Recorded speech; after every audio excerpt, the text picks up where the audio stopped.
+1 student.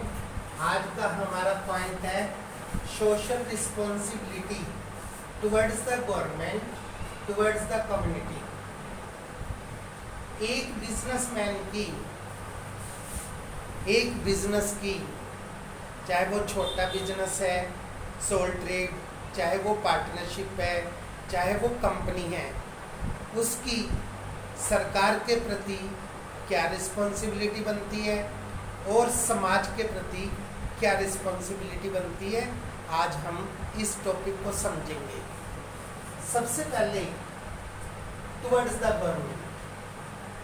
सरकार किसी भी देश की हो, वो केवल तभी अच्छे ढंग से काम कर सकती है जब उसके कोष में अच्छी मात्रा में पैसा हो।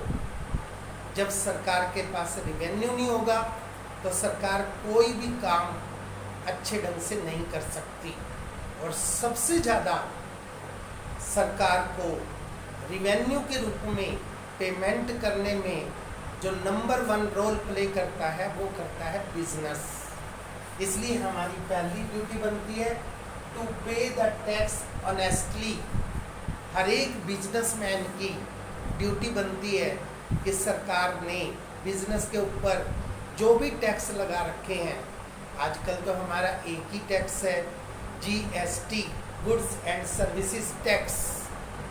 इसके अलावा सरकार ने और प्रकार के टैक्स जो बिजनेसमैन को इनकम टैक्स के रूप में देने पड़ते हैं, वो टैक्स ऑनेस्टली देने चाहिए। उसमें किसी भी प्रकार की गड़बड़ी करके टैक्स की चोरी करनी नहीं चाहिए।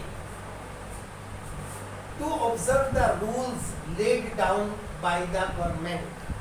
हर एक देश की सरकार बिजनेस के लिए कुछ रूल्स बनाती है। फैक्ट्री एक्ट 1948, सेल एक्ट 1930, इसी प्रकार से कंज्यूमर प्रोटेक्शन एक्ट 1986। इन सेक्शंस को आपने जरूर याद रखना है। Sale act 1930, factory act 1948, consumer protection act 1986। इसके अलावा भी बहुत सारे हमारे रूल्स एंड रेगुलेशंस हैं जो हमें फॉरेन ट्रेड करते समय एप्लीकेबल करने पड़ते हैं।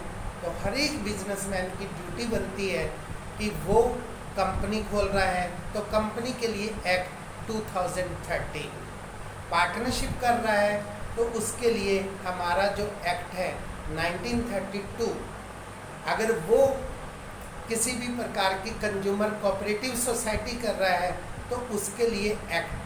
तो ये सारे एक्ट में जो रूल्स एंड रेगुलेशंस हमने बनाए हुए हैं सरकार ने, उसको हर एक बिजनेसमैन को फॉलो करना चाहिए।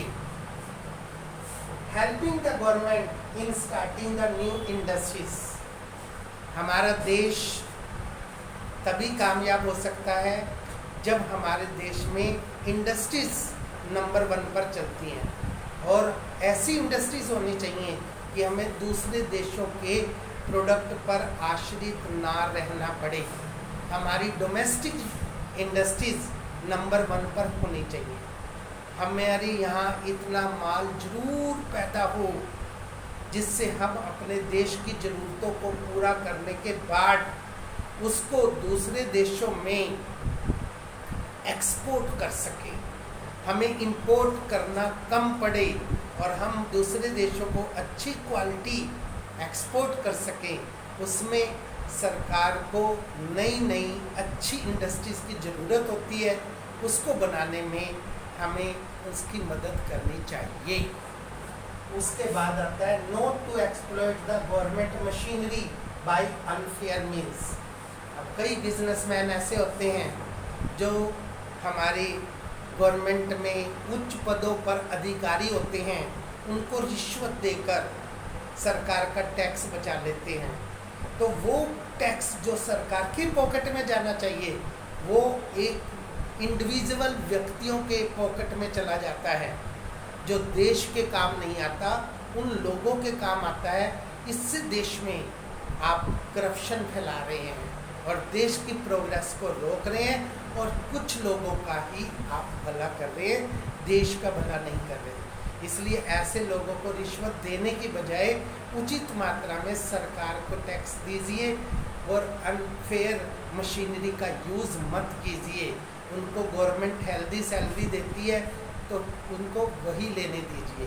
अब जैसे हम अपने गलत प्रोडक्ट को बेचने के लिए जो हमारे ड्रग्स इंस्पेक्टर होते हैं उनको रिश्वत देकर मार्केट में गलत माल सप्लाई करते हैं, टैक्स की चोरी करने के लिए हमारे जो इंस्पेक्टर होते हैं उनको गलत तरीके से पैसे देकर अपने माल को पास करवाते हैं। It's wrong, it's totally wrong. इसमें हमें ऐसा नहीं करना चाहिए। ये हमारी सरकार के प्रति ड्यूटी बनती है।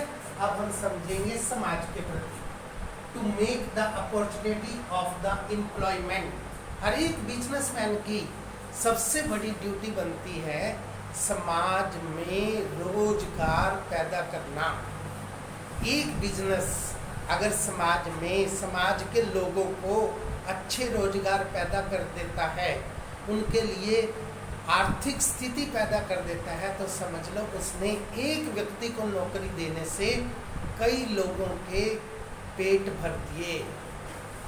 आप लोग अगर किसी भी घर में एक व्यक्ति को अच्छी नौकरी देते हैं, उसकी सैलरी से, उसकी मजदूरी से कितने लोगों का पेट भरा जाता है और वो आपका कितना थैंक्स बोलते हैं, ये आप सोच ही नहीं सकते।